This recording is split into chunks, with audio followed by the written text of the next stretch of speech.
Guys finally આપણે પહોંચી ગયા છીએ આંગરવાડા પુલ અને આંગરવાડા પુલ પહોંચીએ તો સમજી લેવાનું કે આપણે પહોંચી ગયા છીએ મહીસાગર જિલ્લામાં અને અહીંયા હવે આપણી કાલથી ચાલુ થશે મહીસાગર અને પંચમહાલની અંદર કેમ્પિંગ યાત્રા. શું કેવું પિયાબેન?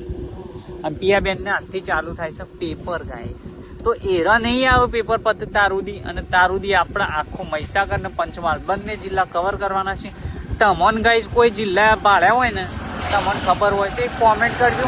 કોઈ જિલ્લા લોકેશન ગાઈસ, લોકેશન અને થાય એટલો સપોર્ટ કરજો. શું કેવું ગાઈસ?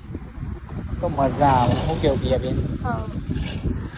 જો મહીસાગર નદી આલીશાન આવી નદી અમારે મેહોણામાં હોત ને તો 4 ચાંદ લાગી જાય. એમ તો મેહોણો કઈ જિલ્લો કમ નહીં ગાઈસ, પણ તો મહીસાગર નદી જેવી નદી હોત ને આલીશાન આવી તો મજા આવે ગાઈસ. તો મળીએ ગાઈસ, પછી ફોલો કરો, લાઈક કરો અને કોમેન્ટ કરો લોકેશન.